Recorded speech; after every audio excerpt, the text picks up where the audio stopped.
Alright, Happy New Year! This is going to be a quick video response to a question that was asked on an older video about my 88 Washburn, more specifically about how the tremolo is attached to the guitar. In fact, I'll post the question right here. There was a little bit of a translation or language barrier, but I think we got it figured out.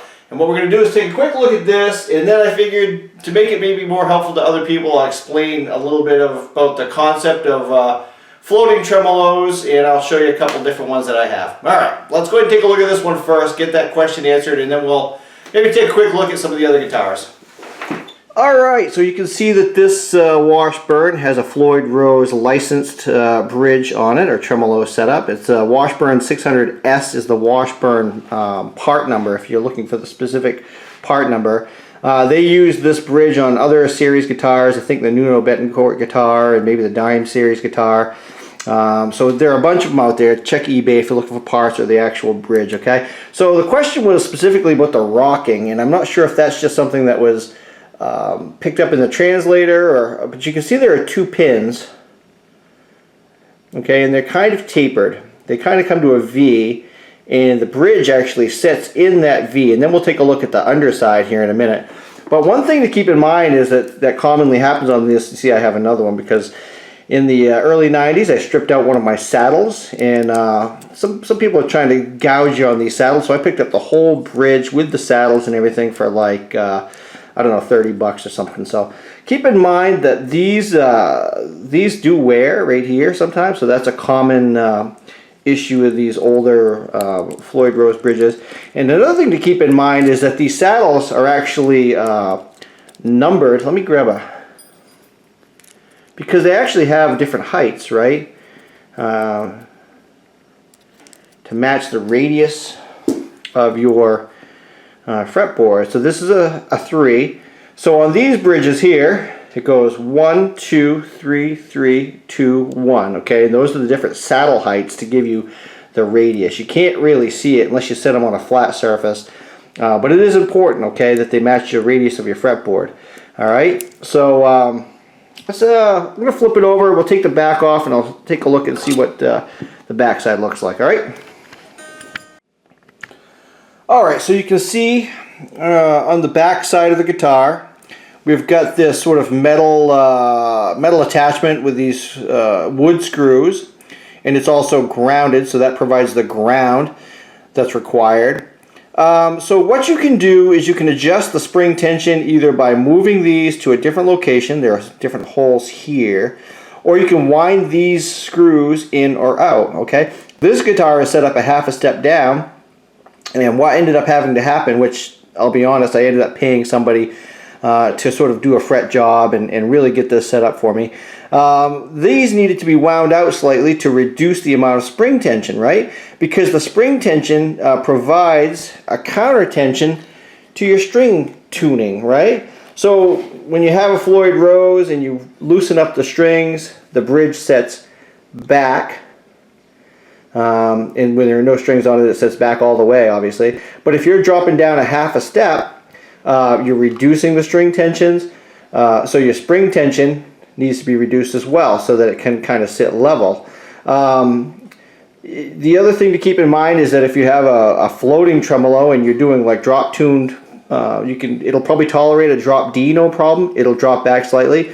But if you drop this whole thing down a half step, it's going to set back even more. If you go lower, you get down to like, you know, drop D flat or drop C. It really doesn't work out that well, especially if you have 9s on there. So I've got 10s. Another thing to keep in mind if you're going to drop tune it and set it up, these saddles would need to be adjusted. And in my case, this is a thing I struggled with. This saddle is pretty much back all the way, and this one's really close. That's because I went a half a step down with it. Another thing to keep in mind is on a Floyd Rose you typically have a locking nut, which basically once you get it in tune you lock these down. You no longer use your tuning keys, you're going to use these fine tuners. Okay, let's take a look at that on the other bridge because it'll be easier to see. So each one of these saddle locks has a spring tension to it. Okay, and those can get kind of worn out as well. So what happens is if you want to add tension to the string or raise it up in pitch, You're going to wind the fine tuner in. It's going to put tension on that, and it's going to raise the pitch of the string. If you want to reduce the tension, you're going to wind that out. It's lessening or loosening the string tension, and it's going to lower the pitch of the string. Okay, so it's really a balancing act. The whole guitar setup. It's between your string tension, the length of your strings for your intonation. The bow of the neck needs to be correct also. When you tune a guitar, it pulls the neck slightly, and that's supposed to happen. And if that's not correct, your frets are going to buzz, and there's going to be all kinds of issues. Having a floating bridge adds another variable, and that is the counter tension to the tuning. Okay, let's take a look at a couple of different ones here. Hopefully that answers your question. I can take other pictures and send them to you directly if you want. But basically, it sounds like somebody bolted a bridge to the guitar, so you would need to get pins like this. You need to get this if it's not included. This is pretty standard. This is not specific to the guitar. The springs are also pretty standard, I believe. And if you're going to look for parts, you could either look for the Washburn 600S or this Japanese name, which I'm not even going to try to pronounce. Okay, let's take a look at another one here. All right, let's take a quick look at my 85 Ibanez Roadstar. I absolutely love this guitar. And again, I had Dan Miller from Wizardly Guitars set this up. Check him out on Facebook. It's Dan Miller, Wizardly Guitars. He is a wizard, does custom builds, fretless basses, fretless guitars, and guitar setups. He's awesome. So anyways, this one's got the Pro Rocker bridge on it. It's very similar to a Floyd Rose, really. It gets a bad rap in the forums. I don't know why. It holds tune great. You can't wind it back as far, at least on this guitar, because it's not cut out as much, which isn't a big deal for me. Not much of a trem player anymore. One nice thing about this is it does have individual saddle height adjustments. I'm not sure if you can see them or not, but there are little Allen screws on each saddle. And actually there are two, and you can actually adjust the height of each individual saddle, as opposed to the Floyd Rose where you had the 1, 2, 3, 3, 2, 1. You can actually fine tune each saddle adjustment. The way the saddles slide back and forth is right here. You loosen them up here, and it actually has screws on the end, which makes it easier to get your intonation done. Where the Floyd Rose, they make a little tool that'll pull the saddle back, but I've messed with it, and I ended up paying someone. If you're messing with it, pay Dan Miller. It's worth it. Alright, let's take a quick look at the trem bar. Is held in with some plastic bushings as opposed to being threaded in. The strings, you keep the balls on, you don't cut the balls off, and you actually feed them through the back side. And the plate actually has a spot for to do that. You don't have to pull the plate off to feed the strings in. Okay, so you can see this plate here is different, but it's basically the same, right? That's why I said these are not unique to the guitar. You could use this one probably in the Washburn just as easy as the one I had.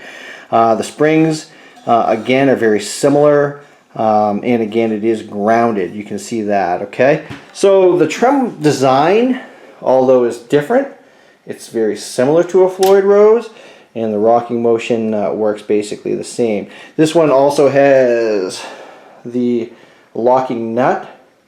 That's actually a little bit different. It locks behind the nut. Okay, this is actually the nut, and the locks are here, whereas the Floyd Rose, the nut itself was the lock. Okay, so there's a couple of differences, but essentially, the concept is the same, right? These springs provide counter tension to your string tuning. This one is set up in standard tuning, and I absolutely love this guitar. Okay, let's check out a couple more real quick, and then we'll wrap it up.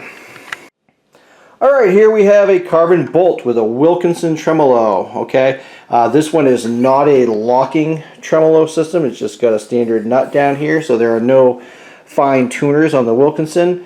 The trem bar just pokes in, and it feels like there are some plastic bushings probably down in the bridge itself. Okay, loosen these up to slide the saddles back and forward, and there are adjustment holes where you can thread small Allen screw in the end to help you adjust these to adjust your intonation.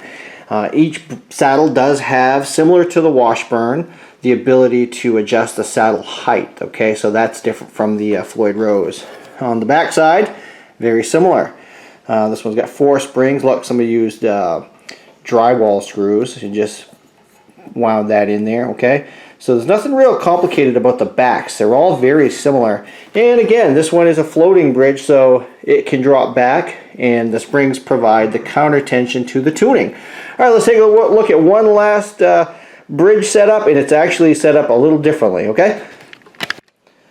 All right, here we have a Fender Squire, and I just really wanted to show this tremolo bridge is set up differently in that it's resting against the body of the guitar. Okay, so what does that mean? That means that these springs are not providing counter tension to the tuning. You can detune this guitar. It's not going to drop the bridge back any further because it's already resting on the body of the guitar. Okay, this is not a locking nut or a locking tremolo setup, so there are no fine tuners here, but it works just fine. And again, you can adjust the tuning. You can drop tune it.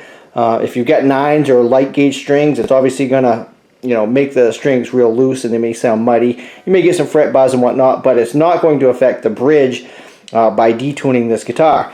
The intonation is adjusted similarly with screws in the back. And each saddle can be adjusted in terms of the saddle height to match your fretboard radius. Okay, so hopefully this video has been helpful right here. I hope this answers your question. Probably way more information than what was required, but I thought I'd make it sort of useful for other people. So leave questions in the comments below. Hit that subscribe button if you haven't done so already. And if you're fighting with your guitar, your intonation, your setup, send it to Wizardly Guitars. Okay, I know he's on Facebook. I don't think he has a website, but he's awesome. It's worth whatever you spend. Thanks for watching, and have fun.